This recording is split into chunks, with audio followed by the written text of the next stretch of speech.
જે મિત્રો ધોરણ 11-12 ની અંદર ઇંગ્લિશ ભાષા શિક્ષક બનવા માંગે છે એમના માટે ટાટ હાયર સેકન્ડરી મેન્સ ની અંદર પેપર 2 માં ઇંગ્લિશનું પેપર હોય છે. તો એ પેપરનું મોડેલ પેપર આપણે આ વિડીયોમાં જોવાના છીએ.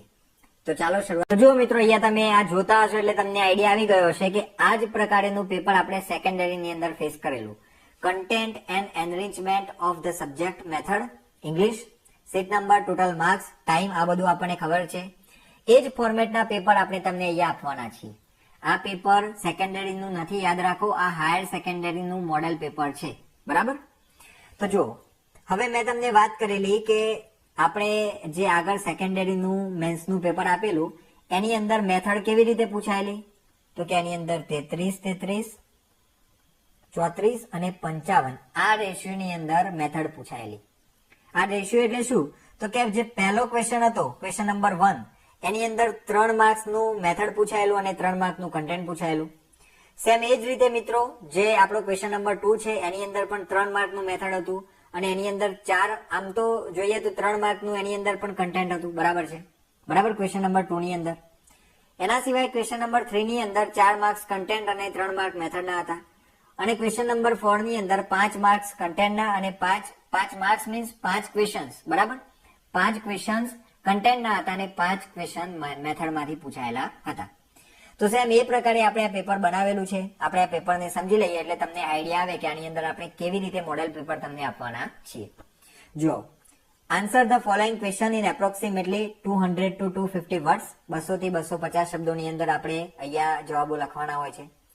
એની 3 out of 5, 5માંથી કોઈ પણ 3 જવાબો લખવાના હોય છે. હવે મિત્રો ગયા વખતે જ્યારે સેકન્ડરી મેન્સનું પેપર લેવાયેલું તો એની અંદર જે મેથડના 3 પ્રશ્નો હતા એ 3 પ્રશ્નો ડિટ્ટો ટુ ડિટ્ટો આપણા કોર્સની અંદર તમને જોવા મળતા. બરાબર? જે લોકોએ આપણો કોર્સ પરચેસ કરેલો પ્રિલિમ્સ વખતે, મેન્સ માટે તો આપણે કોર્સ જ નહોતો બનાવ્યો, પણ જે આપણે પ્રિલિમ્સ માટે બનાવેલો એની અંદર પણ આપણે મેથડ એવી રીતે બનાવેલી કે એની અંદર 24 માર્ક્સના 3 બેઠા ક્વેશ્ચન્સ આપણને એની અંદર જોવા મળેલા. તો હવે અહીંયા આપણે આ જે ક્વેશ્ચન્સ છે એને સમજીએ. જો અહીંયા ક્રિટિકલી એનાલાઇઝ ધ કોમ્યુનિકેટિવ એપ્રોચ, તો આ મેથડનો પ્રશ્ન થયો. આ પ્રકારના ક્વેશ્ચન તમને પૂછાઈ શકે. બરાબર? એપ્રોચ મેથડને લગતા. એના સિવાય જો અહીંયા વોટ ઇઝ ઓટોફેબ ટેકનોલોજી, તો આ કન્ટેન્ટનો પ્રશ્ન થયો. બરાબર?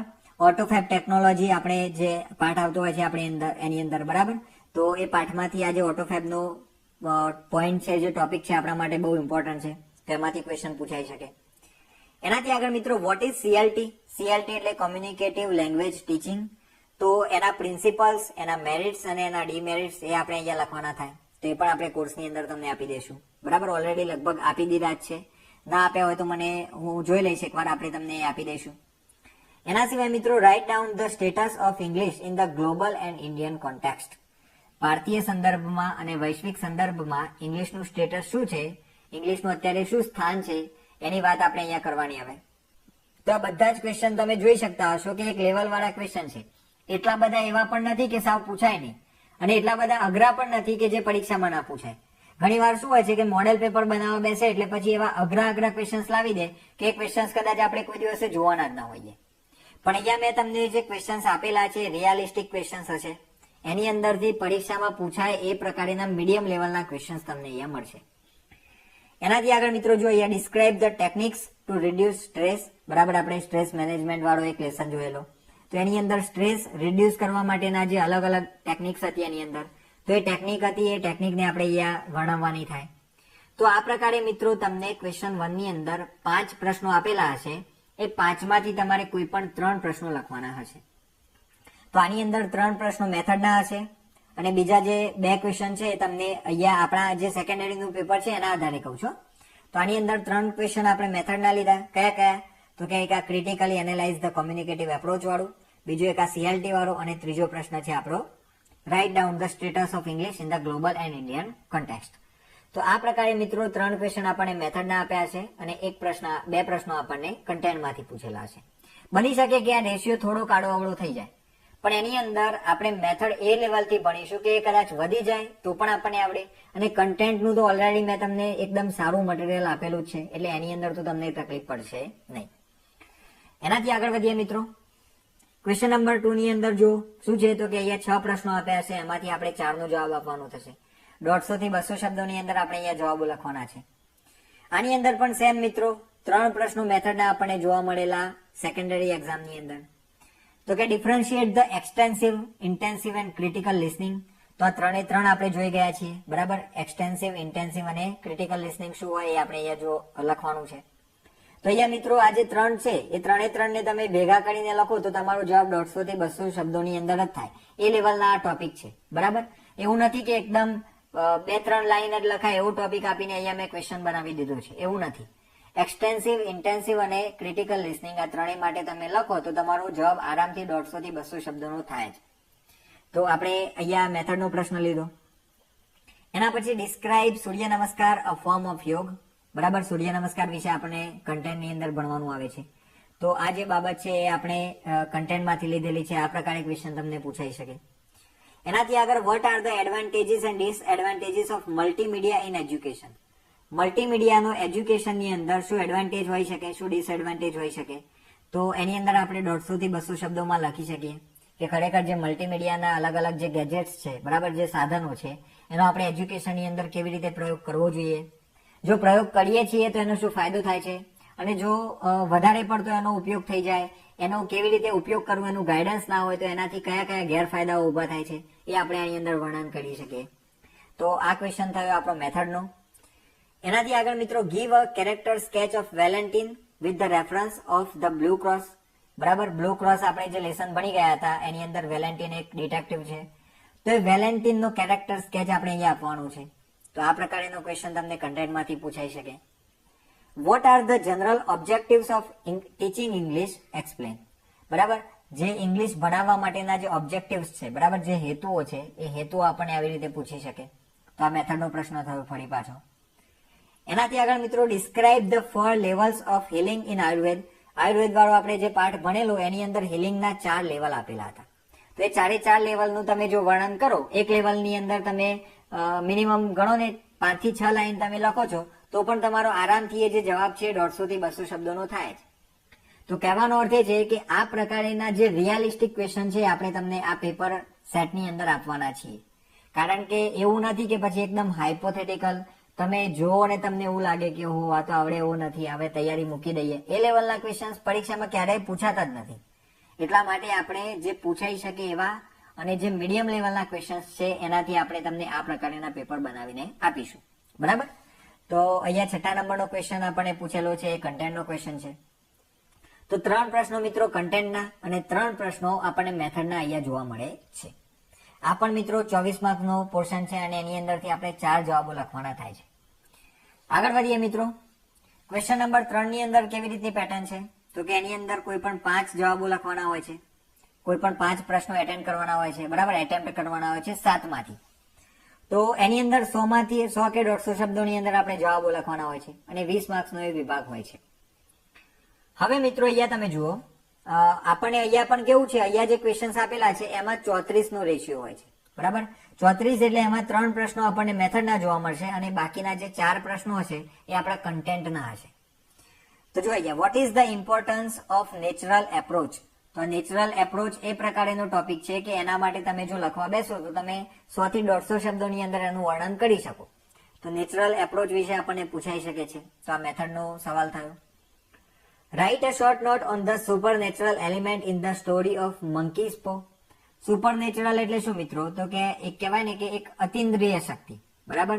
ભૂત પ્રેત અથવા તો ભગવાનની જે શક્તિ છે ને આપણે સુપરનેચરલ એલિમેન્ટ કહેતા હોઈએ છીએ.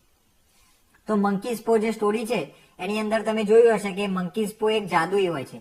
એના ઉપર જે પેલો મંક હોય છે, ઇન્ડિયન મંક, એને એના ઉપર એક મંત્ર નાખેલો હોય છે અને એના કારણે એ જે મંકીઝ પો હોય છે એની પાસે આપણે જેવી વિશ કરીએ કોઈ પણ પ્રકારે કોઈ પણ ભોગે આપણે પૂરી કરી આલતો હોય છે. તો એટલા માટે મિત્રો અહીંયા જે મંકીઝ પો છે એની અંદર આવી જાદુઈ વાતો છે, થોડીક આપણને સુપરનેચરલ લાગે એવા એલિમેન્ટ્સ છે. તો એનું વર્ણન આપણે આવી રીતે પાઠના સંદર્ભમાં કરવાનું થાય, બરાબર. તો આ પ્રકારનો ક્વેશ્ચન બની શકે. જુઓ, આ કન્ટેન્ટનો ક્વેશ્ચન છે. એનાથી આગળ મિત્રો define and differentiate note taking and note making with suitable examples. Note taking અને નોટ મેકિંગના જે એક્ઝામ્પલ્સ છે એની સાથે એ બંને વચ્ચેનો શું ડિફરન્સ છે, બરાબર. એને આપણે ડિફરન્શિએટ કરવાનું છે, એને આપણે ડિફાઇન, એની અંદર શું અલગ અલગ ફરક છે, એની શું વ્યાખ્યા છે એ આપણે એ આપવાની છે. તો આ થયો મેથડનો પ્રશ્ન, બરાબર. ચલો એનાથી આગળ, what does poet mean by blind deep fish? તો આપણી એક પોએમ હતી, તો એ પોએમને આપણે અહીંયા ડિસ્ક્રાઇબ કરવાની છે કે ભાઈ બ્લાઇન્ડ ડીપ ફિશ, આ જે એમને ટાઇટલ આપેલું છે એ ટાઇટલની અંદર, એ પોએમની અંદર પોએટ શું કહેવા માંગે છે? તો આ પ્રશ્ન જ્યારે આપણે લખીએ ત્યારે આપણને બ્લાઇન્ડ ડીપ ફિશના પોએટનું નામ આવડતું હોય તો આપણે નામથી શરૂઆત કરી શકીએ કે બ્લાઇન્ડ ડીપ ફિશની અંદર આ પોએટ આ પ્રકારેની વાત કરે છે, બરાબર, કે ભાઈ જે માણસ છે એ ભાવાત્મક જીવન ભૂલેલો છે. તો એ જે બધી આખી બાબત છે, બરાબર, આપણે ઇંગ્લિશમાં લખવાનું છે. આ તો હું જસ્ટ તમને સમજાવવા માટે કહું છું કે એ ફ્લોની અંદર આપણો ક્વેશ્ચન જવું જોઈએ, એ ફ્લોની અંદર આપણો આન્સર જવું જોઈએ, બરાબર. ચલો, તો આ ક્વેશ્ચન થયો કન્ટેન્ટનો. એનાથી આગળ, what is inductive and deductive method in education? Inductive એટલે આગમન, ડિડક્ટિવ એટલે નિગમન. તો એજ્યુકેશનમાં આગમન નિગમન પદ્ધતિ શું છે એનું વર્ણન આપણે અહીંયા પૂછેલું હોય. તો આ થયો મેથડનો ક્વેશ્ચન. એનાથી આગળ મિત્રો, write the gist of the poem heaven of freedom. બરાબર, રવિન્દ્રનાથ ટાગોરની જે પોએમ છે હેવન ઓફ ફ્રીડમ, એનો જીસ્ટ એટલે અહીંયા એનો સાર આપણે લખવાનો છે. તો એ પોએમનો સાર આપણે લખીએ તો આપણે આરામથી 100 થી 150 શબ્દોની અંદર એ લખી શકીએ, બરાબર. જો આપણું વાંચન હશે, આપણે સમજ્યા હોઈએ એ પોએમની અંદર શું કહે છે, બરાબર. એની લાઈનો છે ને, where the mind is without fear and the head is held high, where the knowledge is free, where the કહેવાય ને કે પેલું છે ને કે અલગ અલગ જે ભેદભાવો છે એની અંદર ફ્રેગમેન્ટ્સ ની અંદર, where the world is not divided into fragments of narrow domestic walls, એવું આપણને એની અંદર લાઈનો આપેલી છે. તો એ જે પોએમ છે, પોએમને આપણે સારી રીતે સમજ્યા હોઈએ, આપણને એની 2-3 લાઈનો યાદ હોય, આપણે એની અંદર જે વાતો આવે છે એ આપણને યાદ હોય, તો આપણે આરામથી 100 થી 150 શબ્દોની અંદર આના માટે જવાબ લખી શકીએ. તો આ પ્રકારે તમને કન્ટેન્ટમાંથી ક્વેશ્ચન પૂછાઈ શકે. એના પછી મિત્રો જો અહીંયા, તો આ પણ કન્ટેન્ટનો ક્વેશ્ચન થયો. એના પછી જોઈએ, describe short meditation as a stress control exercise. Short મેડિટેશનની એક પદ્ધતિ છે. તો સ્ટ્રેસ કંટ્રોલ એક્સરસાઇઝ માટે આપણે શોર્ટ મેડિટેશન કરીએ તો કેવી રીતે કરી શકીએ, એની અંદર આપણે શું કરવાનું છે, કેવી રીતે બ્રીધિંગ કરવાનું છે, કેવી રીતે બ્રીથ આઉટ કરવાનું છે, જ્યારે આપણે મેડિટેશન કરતા હોઈએ ત્યારે આપણે શું વિચારવાનું છે, કઈ બાબતોને ઇન્હેલ કરવાની છે, કઈ બાબતોને એક્સહેલ કરવાની છે, આ બધી બાબતો આપણે લેસનમાં ભણી ગયા છીએ. જો તમને ના આવડતું હોય, ન યાદ હોય, તો એકવાર આપણા કન્ટેન્ટના જેટલા પણ વિડીયોઝ છે એ વિડીયોઝને ખાસ જોતા જવાના. સમજી લો કે આ મોડેલ પેપર મેં તમને આપ્યું, હવે તમારે આ મોડેલ પેપર સોલ્વ કરવું છે, તમારે લખવું છે, અને તમને આ જે આપણે અહીંયા જે ક્વેશ્ચન્સ આપેલા છે એ ક્વેશ્ચન્સમાંથી ઘણા એવા ક્વેશ્ચન્સ છે કે જે નથી આવડતા. તો એક કામ કરો, આપણો જે કોર્સ છે એની અંદર જે વિડીયોઝ છે એ વિડીયોમાં જઈને જે મેડિટેશન વાળો લેસન છે એની અંદર જઈને સમજી લેવાનું અને પછી તમારે લખવાનો પ્રયાસ કરવાનો. તો આ રીતે તમે જ્યારે લખતા થશો ત્યારે તમને એનો જે ફાયદો છે એ દેખાતો થશે, બરાબર. એનાથી તમને મેન્સની અંદર લખવાની અંદર કોઈ પણ પ્રકારની તકલીફ પડશે નહીં. પેલું કહેવાય છે ને મિત્રો, બગતા બગતા વક્તા થવાય. તો એટલા માટે આપણે આ જે પેપર સેટ લાવ્યા, એ પેપર સેટ લાવવાનો હેતુ શું? મને પણ ખબર છે કે તમારા બધાના પેપર હું કઈ ચેક નહીં કરી રહું, કોઈના પેપર હું ચેક ન કરી શકું, કારણ કે પેપર ચેક કરવા બેસું તો હું કોર્સ ના આપી શકું. આ પ્રેક્ટિકલ વાત છે. પણ પેપર આપવાનો હેતુ શું? તો કે સાચું કે ખોટું, પણ આપણે એકવાર લખતા થઈશું, જો સતત આપણે એની પ્રેક્ટિસ કરતા થઈશું તો આપણી અંદર ન ખબર પડતા ઇમ્પ્રુવમેન્ટ આવશે. પેલું કહે છે ને કે બગતા બગતા વક્તા થવાય, એમ આપણે લખતા લખતા લખ્યો થવાય, એવું આપણે યાદ રાખવાનું. તો આપણે જ્યારે પેપર લખતા થઈશું, અને આવા તમે જો 15 પેપર તમારી સામે લખીને ફેસ કરેલા હશે, તો જ્યારે તમે મેન્સ લખવા માટે જશો તો મારી ગેરંટી છે કે ઘણા એવા ક્વેશ્ચન્સ હશે કે જે તમને સામે સામે જોવા મળશે કે ભાઈ આ ક્વેશ્ચનનો જવાબ તો મેં લખેલો છે, આ તો મેં લખેલો છે, આ તો મને આવડે છે. આવું તમારી અંદર એક પોઝિટિવ એનર્જી ઊભી થશે. તો એટલા માટે મિત્રો, આજના દિવસથી જ આવડે કે ના આવડે, સાચું કે ખોટું, એકવાર તમારે ટોપિક વાંચી લેવાનો અને એ ટોપિકમાંથી આ જે પેપર છે એને લખવાની જ પ્રેક્ટિસ કરવાની. 3 કલાક બેસી જવાનું અને 3 કલાકની અંદર જે પેપર છે લખવાની જ પ્રેક્ટિસ કરવાની. મેક્સિમમ જે વ્યક્તિ પેપર સોલ્વ કરશે એને પરીક્ષાની અંદર 101% ફાયદો થશે. એનું પેપર બીજા બધા કરતા ઘણું બધું અલગ હશે. કેમ? તો કે જે વસ્તુ એ લોકો પહેલી વાર લખે છે એ એને 15 વાર ઓલરેડી લખેલું છે, બરાબર. તો આ પેપર અહીંયા આપું છું, એની પીડીએફ તમને આપણી જે ક્યુસર આપણી એપ્લિકેશન છે, બરાબર, એ ક્યુસર એપ્લિકેશનની અંદર તમને આ જે ડેમો પેપર છે એની પીડીએફ તમને મળી જશે. તો અત્યારથી જ તમે આ લખવાની પ્રેક્ટિસ કરી શકો છો, બરાબર. તો અહીંયા મિત્રો જે છેલ્લો ક્વેશ્ચન છે કન્ટેન્ટમાંથી પૂછાયો છે, બરાબર. હવે આપણો જે ક્વેશ્ચન નંબર 4 છે, જો આપણે જોયું ને કે આપણે મેથડના ક્વેશ્ચન્સ આપણે કેવી રીતે પૂછેલા છે, તો કે 33, 33, 34 અને 55. આ તો આપણો જે ચોથો ક્વેશ્ચન છે એની અંદર કયું લેવલ જોવા મળે છે? 55 વાળું. એટલે કે 5 ક્વેશ્ચન આપણને કન્ટેન્ટના જોવા મળશે 5 ક્વેશ્ચન્સ આપણને મેથડના જોવા મળશે. તો ચલો જોઈએ. જો આ પ્રકારે તમને અહીંયા શું કીધેલું છે, answer the following questions in 1 or 2 sentences, 1 કે 2 વાક્યોની અંદર જવાબ આપવાના છે. 20 માર્ક્સનો આ પ્રશ્ન હોય છે. તો આની અંદર એક જે પ્રશ્ન છે એના 2 માર્ક્સ છે. હવે મિત્રો અહીંયા આપણે કયા લેવલના ક્વેશ્ચન્સ પૂછાઈ શકે હું તમને અહીંયા આપેલા છે. જુઓ, વોટ ઇઝ સિન્ટેક્સ? તો સિમ્પલ બાબત છે, સિન્ટેક્સને તમે 2 થી 3 લાઈનમાં લખી શકો કે સિન્ટેક્સની અંદર શું હોય. તો આ તમારો મેથડનો ક્વેશ્ચન થઈ ગયો. What is speaking vocabulary? Active જે વોકેબ્યુલરી આવતી હોય છે, સ્પીકિંગ વોકેબ્યુલરી આવતી હોય છે. તો એ જે વોકેબ્યુલરી હોય છે એની અંદર આ જે સ્પીકિંગ વોકેબ્યુલરી છે એને તમે 2 થી 3 લાઈનમાં સમજી શકો. બરાબર, આ બધું આપણે કોર્સની અંદર કરાવવાના છીએ. ના આવડતી આ દરેક બાબતો આપણે કોર્સની અંદર જોવાના છીએ, એટલે ચિંતા ના કરો અત્યારે. એનાથી આગળ મિત્રો આ બંને મેથડના ક્વેશ્ચન થઈ ગયા. એના પછી આ કન્ટેન્ટનો ક્વેશ્ચન, વેર ઇઝ સોજર્નર બોર્ન? બરાબર, સોજર્નર વાળો આપણે એક પાઠ જોયેલો. મહિલા હતા, બરાબર, જે બ્લેક મહિલા હતા અને એમને કહેવાય ને કે એમને એક ક્રાંતિકારી ચળવળ ચલાવેલી, જે વુમેનનો જે ભેદભાવ થતો હોય છે એના માટે. આપણે લેસનની અંદર આ એકદમ સારી રીતે સમજી ગયા છીએ. તો સોજર્નર ટ્રુથનો જન્મ કઈ જગ્યાએ થયેલો એ આપણે અહીંયા પૂછેલું છે. તો આપણને જો આવડતું હોય તો ફટાફટ આપણે આનો જવાબ લખી શકીએ. એનાથી આગળ મિત્રો આ ના આવડતું હોય તો કન્ટેન્ટ જોતા જવાનું. બરાબર, what is role play in ELT? English language ટીચિંગમાં રોલ પ્લે શું હોય છે? તો રોલ પ્લે ને પણ તમે 2-3 લાઈનમાં લખી શકો. આ પણ આપણે કોર્સની અંદર તમને આપેલું જ છે. એનાથી આગળ મિત્રો, what is the name of Lajja's father? Simple છે. બરાબર, તો આજે તિલક એમનું નામ હતું ને, તિલકગીરી ગોસ્વામી કેવું કંઈક એમનું નામ છે. તો આપણા કન્ટેન્ટની અંદર આવે છે. બરાબર, તો એ પણ તમે કન્ટેન્ટ વ્યવસ્થિત ભણ્યા હોય એટલે તમને આનો જવાબ આવડે. ડિફાઇન ઇન્ટોનેશન. ઇન્ટોનેશન શું હોય? તો આવા જે લેંગ્વેજના અલગ અલગ જે ટર્મ છે, બરાબર, મેથડની અંદર આવા જે stress, intonation, role play, dialogue, monologue, આવા બધા જે અલગ અલગ એની અંદર જે ટર્મ્સ છે એ ટર્મ્સ આપણે સમજાવેલા છે. તો એના ઉપરથી તમને આ જે જવાબ છે આવડી જાય. Where does Pratik go for career counselling? Career counselling માટે પ્રતિક ક્યાં જાય છે? તો આ પાઠ ભણ્યા હોઈએ, તમને જવાબ આવડતો હોય તો તમે તરત જ એપેક્સ જે એનો જવાબ છે તમે મૂકી શકો. બરાબર, એનાથી આગળ મિત્રો, what is the full form of LED? જો મિત્રો આપણે જયારે કન્ટેન્ટ કરાવેલું તો એની અંદર તમને મેં પ્રીટાસ્ક પણ કરાવેલું અને પ્રીટાસ્ક ની અંદર તમને આ જે LED વાળો પાઠ છે જોવા મળશે. બરાબર, આ જે LED વાળો જે પાઠ નહીં પણ આ જે માહિતી છે તમને જોવા મળશે. LED નું ફૂલ ફોર્મ શું થાય છે એ તમને પ્રીટાસ્ક ની અંદર આપેલું છે. એટલે આવા ખૂણામાંથી પણ આવા એક માર્ક, આવા જે 1-2 લાઈન ની અંદર લખી શકાય, 2-2 માર્ક્સના આવા જે ક્વેશ્ચન છે પૂછાઈ શકે છે. તો આ કન્ટેન્ટ નો ક્વેશ્ચન થઈ ગયો. બરાબર, એનાથી આગળ મિત્રો, what does the poet mean by old as the sun or older? બરાબર, એટલે કે સૂર્ય જેટલો વૃદ્ધ અથવા તો એના કરતા પણ વધારે વૃદ્ધ, આવું જયારે પોએમની અંદર કવિ કહે છે તો એની અંદર એમનો શું મિનિંગ છે? બ્લાઇન્ડ ડીપ ફિશ જે પોએમ છે એની અંદર પોએટ આવું કહે છે કે ભાઈ old as the sun or older. તો એની અંદર એમનો કહેવાનો અર્થ શું છે એ આપણે સમજાવવાનું છે.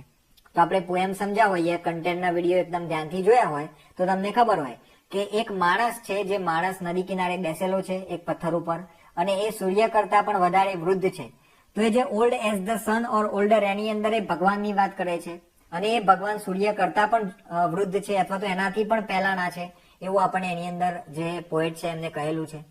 તો આપણે એ કન્ટેન્ટ સમજ્યા હોઈએ તો એના ઉપરથી આપણને આ જવાબ મળે. Who is the author of for youth? બરાબર, જે ફોર યુથ આપણું લેસન છે એના ઓથર કોણ છે? તો એકદમ સિમ્પલ ક્વેશ્ચન છે, આપણને આવડે એવું. બરાબર, તો આ રીતે મિત્રો ક્વેશ્ચન 4 ની અંદર 5 ક્વેશ્ચન તમને મેથડના જોવા મળશે અને 5 ક્વેશ્ચન તમને જે આપણું કન્ટેન્ટ છે 11-12 નું એમાંથી તમને જોવા મળશે. ચલો, એનાથી આગળ મિત્રો હવે ક્વેશ્ચન નંબર 5 ની અંદર શું આવશે? તો કે ડુ એઝ ડાયરેક્ટેડ. આની અંદર મિત્રો તમને સળંગ પ્રશ્નો આપેલા છે. બરાબર, 1, 2, 3 એવી રીતે તમને ટોટલ 12 ક્વેશ્ચન આપેલા છે અને દરેકનો 1 માર્ક્સ હશે એટલે આ 12 માર્કનો આપણો ક્વેશ્ચન નંબર 5 થશે. એની અંદર તમને આવી રીતે જોડકા આપેલા છે. બરાબર, સર્જન્ટ, મિસ્ટર વ્હાઇટ અને હર્બર્ટ આ કયા પાઠની અંદર આવે છે? મંકીઝ પો ની અંદર આવે છે. બરાબર, તો આ જે બાબત છે એના જોડકા આપણને અહીંયા આપેલા છે તો આપણે જોડવાના રહેશે. એના પછી મિત્રો ટ્રુ ફોલ્સ આપણને જેવી રીતે સેકન્ડરીની એક્ઝામની અંદર પૂછાયેલા તો એવી રીતે આપણે અહીંયા ટ્રુ ફોલ્સ પણ મૂકેલા છે. તો ટ્રુ ફોલ્સ ની અંદર પણ જુઓ, sergeant Morris put a spell on the paw. તો આ જે છે કન્ટેન્ટનું આપણને ખરું ખોટું એની અંદરથી આપેલું છે. One of the grandchildren took Nana to the doctor, આ પણ કન્ટેન્ટમાંથી. Mind keep us in position to think logically, આ પણ કન્ટેન્ટમાંથી. અને બાકીના આ બે જે છે એ આપણને મેથડમાંથી પૂછેલા જે ખરા ખોટા છે એ છે. બરાબર, તો તો આ રીતે મિત્રો આપણે ક્વેશ્ચન 5 ની અંદર A, B અને આ જે C છે આ પ્રકારે આપણને 3 વિભાગો જોવા મળશે. ત્રીજા વિભાગની અંદર C માં શું હશે તો કે એની અંદર બ્લેન્ક્સ આપેલી હશે, ખાલી જગ્યાઓ. એની અંદર આપણને પાછળ આવી રીતે જે ઓપ્શન્સ છે આપેલા હશે એમાંથી આપણે સાચો જવાબ મૂકવાનો થાય, બરાબર. એમ ઇઝ યુઝ્યુઅલી આ ખાલી જગ્યા પ્રોસેસ. તો યુઝ્યુઅલી આ ખાલી જગ્યા પ્રોસેસની અંદર શું આવે, લોંગ ટર્મ આવે, મિડ ટર્મ આવે કે શોર્ટ ટર્મ આવે, તો કે લોંગ ટર્મ આવે. એના પછી મિત્રો ડીડ ધ પોલીસમેન ખાલી જગ્યા ધ ઓલ્ડ મેન. શું પોલીસમેને વૃદ્ધને ખાલી જગ્યા કર્યું, તો અહીંયા રિપ્રિમાન્ડ એટલે ઠપકો આપો, તો શું એને ઠપકો આપેલો. તો આ રીતે આપણે એની અંદર જવાબ મૂકી શકીએ. ખાલી જગ્યા are the South American ants. તો આ કન્ટેન્ટમાંથી ખાલી જગ્યા લીધેલી છે, બરાબર. આ પણ કન્ટેન્ટની ખાલી જગ્યા છે, આપણને આ એક્સરસાઇઝમાં આપેલી ખાલી જગ્યા છે. એનાથી આગળ મિત્રો children love me and the shows I perform, બરાબર. તો આ પણ કન્ટેન્ટમાંથી પૂછેલું ખાલી જગ્યા છે. તો અહીંયા આપણે એની પાછળ ખાલી જગ્યા મૂકવાની હતી, એ રહી ગયેલી છે. આની અંદર સાચો જવાબ આવતો હતો પપેટિયર, બરાબર. જે પેલું કઠપુતળી વાળું હોય છે એને આપણે પપેટિયર કહેતા હતા અને આ તમને આપણે વિડીયોની અંદર સમજાવેલું છે. તો કહેવાનો અર્થ મિત્રો કે અહીંયા આપણને આ પ્રકારની ખાલી જગ્યાઓ આપી શકે અને એની અંદર આપણને પાછળ એના જે ઓપ્શન્સ છે ઓપ્શન્સ પણ આપેલા હોય છે. તો ખાલી જગ્યા are the South American ants. તો આની અંદર શું આવશે, umbrella ants are the South American ants. તો મિત્રો આ પ્રકારે આપણું જે પેપર 2 આવતું હોય છે ઇંગ્લિશનું એ આ પ્રકારે પૂછાઈ શકે એમ છે. આ મિત્રો એનો ડેમો હતો. હવે બાકીના જે પેપર્સ છે તમને આપણા પેપર સેટની અંદર અથવા તો આપણા કોર્સની અંદર પણ મળી જશે. તો તમારે જો કોર્સ પરચેસ કરવો હોય, તમારે કન્ટેન્ટ બાકી હોય, તમારે મેથડ તૈયાર કરવાની બાકી હોય તો તમે કોર્સ પરચેસ કરી શકો છો. ઓલરેડી એની અંદર અત્યારે ડિસ્કાઉન્ટ ઓફર ચાલી રહેલી છે. અને જો તમારી પાસે ઓલરેડી કોર્સ હોય, તમારું કન્ટેન્ટ થઈ ગયેલું હોય, તમારી મેથડ પાકી થઈ ગયેલી હોય તો તમે પેપર સેટ લઈને એની પ્રેક્ટિસ કરી શકો છો. તો મિત્રો મળીશું નેક્સ્ટ વિડીયોમાં. Thank you very much.